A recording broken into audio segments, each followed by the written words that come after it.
Living this life is not without challenge.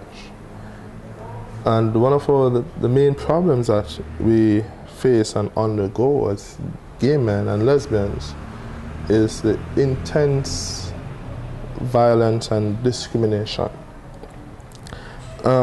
ranging just from verbal abuse to physical injuries, and in some instances resulting into deaths. Well, first of all, there's this notion that being gay is a choice. If you are in your right mind and you live in Jamaica and you choose to be gay, you're clearly suicidal. Because no one would choose to be gay in this society, because it means immediate silence, immediate ostracism, immediate living in a way that is not human. So I don't think being gay is a choice. Being gay is biologically determined. I was also here when Brian Williamson was killed. I was scheduled to have an interview with him that morning at 11:30, and instead at 11:15, one of the directors of Jamaica AIDS Support came into my office and told me that Brian Williamson had been killed, and would I come to the crime scene to witness what was happening. People were pretty much in shock, and they just wanted me to be there. And I was stunned by the reaction to his murder. There was a party going on. There was a celebratory mood. People were singing and laughing, saying, "Batty man, he get killed," singing lines from Boom Bye Bye. I was shocked. A person had been brutally murdered, and this was the reaction. Shot me head back. You tell him no crow. It's like boom bye bye in a batty boy head. Who boy now promote no nasty man, them a fit dead. Boom bye bye in a batty boy head. Who boy now promote no nasty man, them a fit dead. Woman each up on a ogo pan and you down in a bed. And we listened, and I listened keenly, you know, the celebration of the onlookers and the passerbys who, you know, celebrated that, oh, batty man fi dead. You know, one by one we're going to get them, you know, boom by bye and a batty man head, you know, he was nasty and they're going to get the rest of them, and, you know, J-Flag, they're going to come and forget J-Flag, and, you know, it was full time that Brian should have died because he's gay and he's nasty. You know, and I stood there, you know, and it really pierced my heart, what was being said.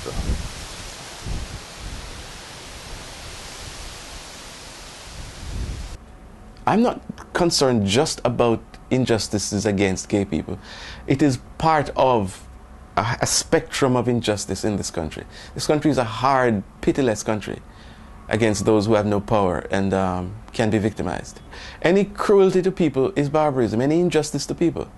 The police going through an area and sweeping up all these people because they're poor and black and they can do it to them, and stuffing them into a jail cell till one or two of them suffocate, or, you know, just keeping them locked up for months and months and months. Right now, all across this country, at this very instant that we're speaking, the jails, from one end of the island to the other, if you go and visit those jails, you will find people there locked up who should not be there. Their rights are being denied. They're too poor to have lawyers, or they're too ignorant to know that the police can't just keep them locked up like this.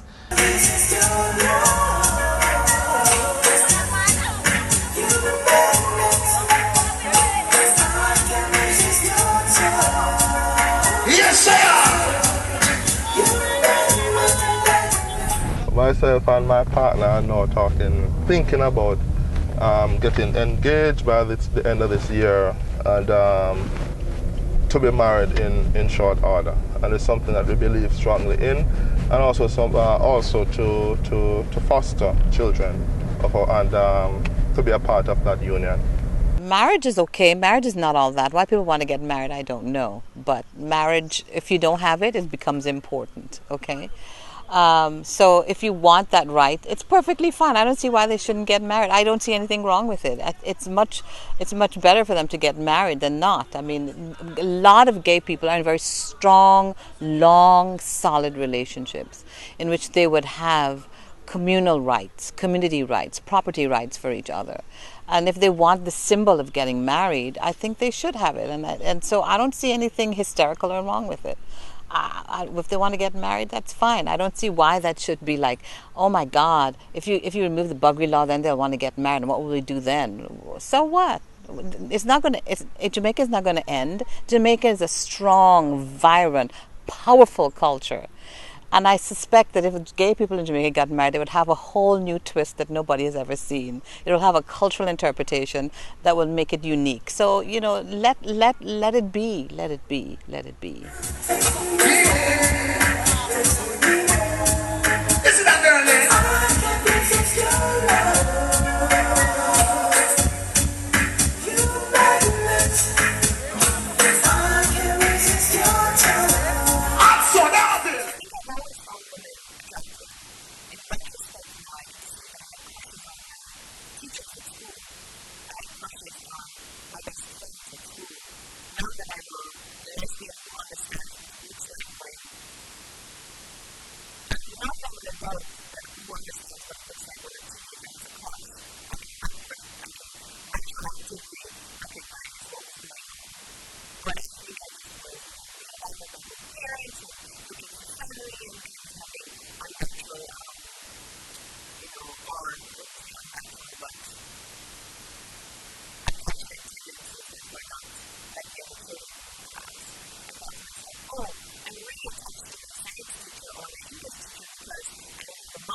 Within the town that I grew up, there was this man who people would stone him, throw water at him, and just beat him.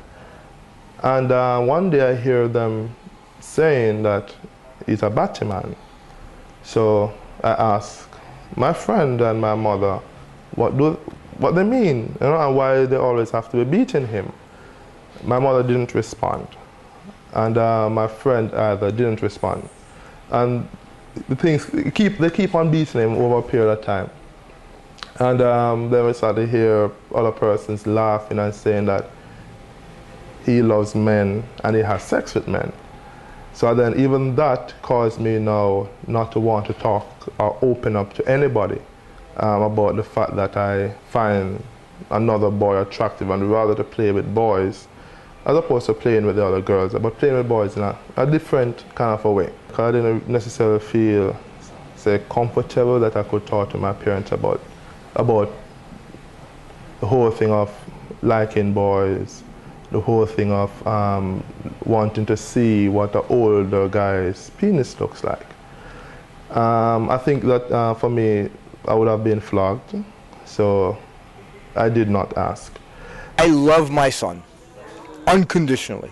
He's my child, and him being gay is just what is. That's it. He's gay, so you deal with it and done. I mean, he wants to have children, he wants to get married, he wants to live a normal life. The classic way of defending yourself or protecting yourself in Jamaica, or society like Jamaica, is that you pretend that you're not gay. You get a girlfriend. She doesn't know. She's she's not any the wiser to the fact that she's being used as a shield. And you live as if you're a straight person, publicly. But privately, you do what in America they call the down low thing. And that applies widely across Jamaican society. Widely. Many of the great and the good and the low and the bad are, living this life, a double life, hypocrisy. I was always asked out, but it just didn't, I don't know what to say. I just didn't get that feeling that I got for girls. you know, and I think it was about grade 10 that I made my move on my first girlfriend. And then the next day I went to school and she said, okay. And I remember the joy I felt knowing that, you know, I'm not going to be the only one that is, I don't know how to put it, but I don't know how to put it. The only one without somebody else. You get what I'm saying? For a moment when I was about 15 or 16 in high school, and I really felt the pressure, and I tried for a time to maintain, and I would today deep apologies to the young lady concerned. I tried to have a girlfriend, but of course this went nowhere. She was a lovely, beautiful person, but I wasn't attracted to her. I mean, to be frank, I was attracted to her brother, who went to school with me. But that was another story. She went to Queens and he went to Calabar. And they were both delightful people. I mean, truly beautiful people. But, you know, before long I said to myself, this is pointless and this could be trouble. And never again did I try that lie. And somewhere around 22, I decided that I was going to make the permanent crossover. I wasn't going to stand on the line anymore. I was going to be, men are nice and, you know, I like spending time with them, but I really am deeply, viscerally, emotionally moved by women. And so I came out to my friends and I said, I am a lesbian. And I think I became a bit overbearing with my need to kind of say it. But I think now that I'm looking back, I can see that I was looking for anyone who would say, that's great, that's wonderful, because I myself was struggling with some internalized homophobia. And so I was looking, so I was kind of telling everyone and saying, I'm a lesbian. And so when no one said that's great, it became a kind of cocky, confrontational, like, yes, I eat pussy, I'm a lesbian. Yes, so what are you going to do about it? I think that out persona, coupled with the fact that I was always outspoken about other things, about the ways that maybe men are, you know, the accepted norms, the gender norms in Jamaica, I think that I made a lot of boys angry. One more disturbing instances was a couple of officers in conversation who positioned themselves right beside me. There was nobody else around. And they started a conversation, and it went something like this. You know, I cannot stand Batman. I cannot stand these people. You know, what needs to happen is that they all must be lined up and shot. Now, you know, we have this tradition in Jamaica of throwing words. Well, when two people come and stand in front of you, right next to you, and carry on a conversation that you're not a part of, right in your face, you get the message. Their only conversation with me or around me was the subject of homosexuality and how dreadful homosexuals are and how violently they should be disposed of and so on. It is what we call these days creating a hostile work environment.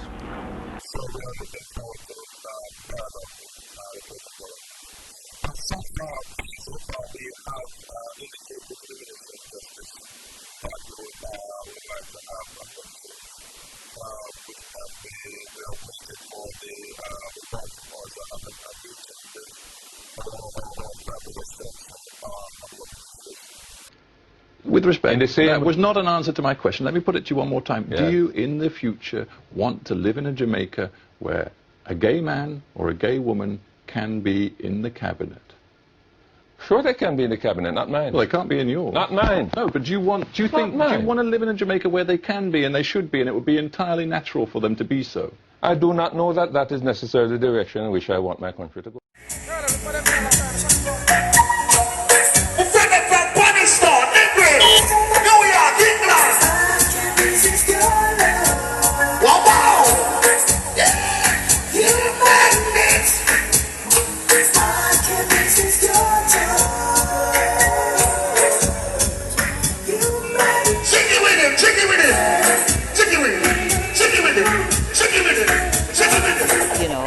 masculinity is a huge issue in Jamaica.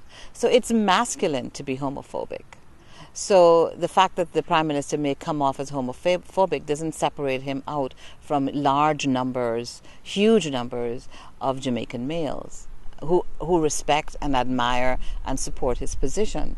So as a politician, he's locked into that. What you're asking him to do is to buck that tradition and to stand up for a population of Jamaicans that is not necessarily crucial to his getting back into the government. The myth is that a gay man is forever out of control and prowling. But you know, heterosexual straight people work in environments with each other all the time, and they're not forever foisting themselves upon each other. They're not forever. The women are not forever in danger, and the men are not forever in danger from the women, and so on. And just as they work professionally, control themselves, do what they have to do, so we work professionally, control ourselves, do what we have to do. This idea that we are somehow especially volatile in the presence of other men and unreliable and likely to attack or something, or harass or molest, it's utter bloody rubbish. I mean, there's no truth to it. You have individuals, gay individuals, straight individuals, who behave inappropriately. But that's across the board. I mean, that's human nature. She said to me, well, you are mine already, and there's nothing that I can do to change that. I just hope and pray that one day you will change. And I smiled and I said to her, well, I'm hoping that the day, if I can change, that day will come soon, so that we both can be happy as we have always been. But if that day doesn't come, or if a change is not, if a change can't occur, I just want to assure you that the love I have for you will not change, and you will always be my mother. So the choice is yours. I don't think it's wrong. That's why I'm doing it. I don't think anything is wrong. If anything was wrong with me, come on. I think I would have changed. I think there would be some need for change inside of me. There is none. Every day I wonder how much more can I love women? How much more? The truth is that there's been a lot of rapes recently of gay women in Jamaica. It's on the rise, and why that is I don't know, because it's been the feeling that as a general rule that gay women have it much easier than gay men, because a lot of straight men find women having sex with each other very erotic and exciting, so it's objectified to some extent in a kind of pornographic way, and so that it has some tacit permission. But the feeling still does exist that among certain ideas of masculinity, that if this woman had sex with me, with this man, and she had that sex with me, she'll be so turned out that she will never go back to another woman again. It's a notion of the power of the male sexual organ, the male sexual prowess, that goes far beyond what it actually is. For me, the only counseling I need is from God. And my God talks to me, and you know what that God says to me? Every day, that God preaches love. Love your partner, respect your partner. God not telling me, okay, I think it's time for you to get a man. No. It doesn't happen. I don't need a mediator between me and my God. Those verses about homosexuality, there are 6. Out of tens of thousands of verses. What you have is all the wonderful the Psalms of comfort, and you have all of the words of Jesus and the Gospels, and you have the tremendous letter of love in 1 Corinthians that talks about love being patient and kind and not jealous or boastful, and that faith, hope, and love abide, these 3, but the greatest of these is love, loving your neighbor as yourself. In 1 John it says, if someone says they love God but hate their brother or sister, they are a liar. And so for us it's very important to say it is The dominant theme of the Bible is about the way in which God reaches out to us in justice and love.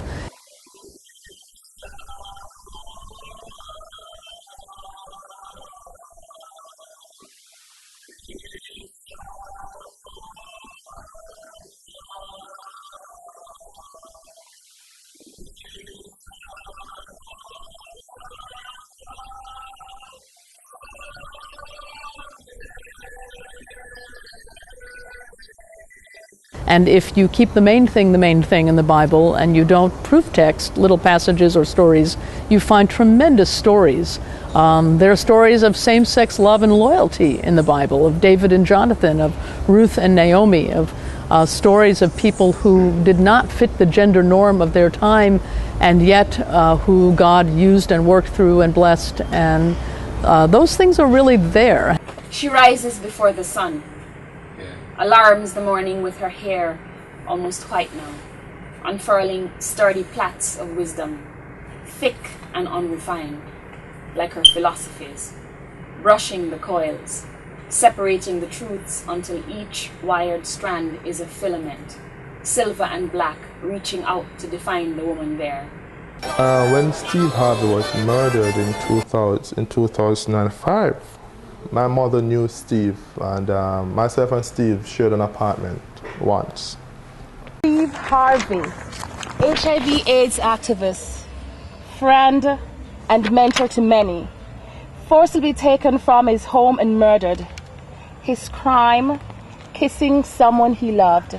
So she was very terrified, and she called and she said, you know, that happened to Steve, you know, she's just afraid that the same thing will happen to me. And then she made reference of Brian Williamson, who was murdered in 2004. You know, she said she just don't want that to happen, and if that is what is going to happen, I should just stop it, just quit J-Fly, don't get involved with J-Fly, just forget this gay thing, and just go and just not do it.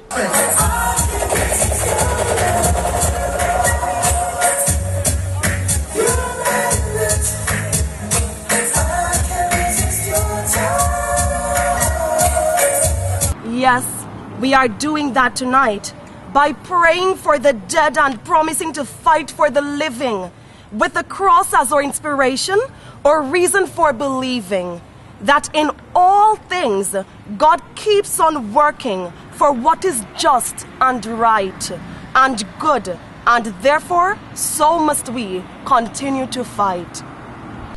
So laws are very important, but we need to have less silence among people who think that they're socially conscious and who are social justice advocates to come out and speak up. Right now, there are not many Jamaicans who come out and speak up on behalf of the gay population in Jamaica. And I think that they condone the violence by their silence. They may not pull the trigger, but they're setting up the climate to pull that trigger. People need, first of all, to become mature enough to mind their own freaking business. What two consenting adults do is their business. It is not your business.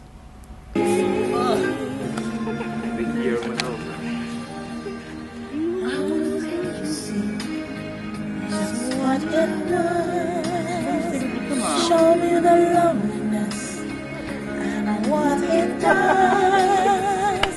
I want you to life to stop my tears.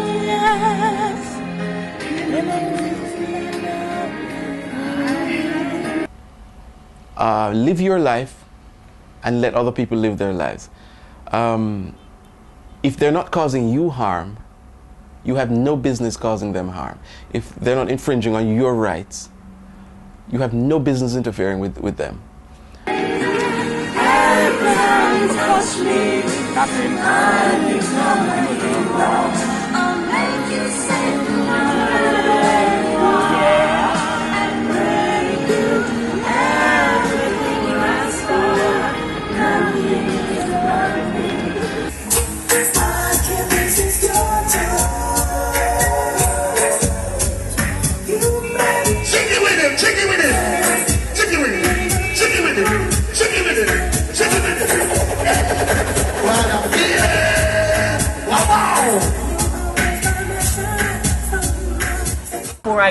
want to set this thing going on. I don't want to be dead. I want drag queen still going on in Jamaica because we're popular people. Okay? And I love you all, and may God bless you. Please be sweet and be careful on the road because, honey, I've got to tell you, it's rough out there. Massa. Very rough for gay people. I don't know why they hate us so much. But, honey, be strong, and God bless you all. This is my love from Diva Wall to you. I love you all. Thank you. Good night.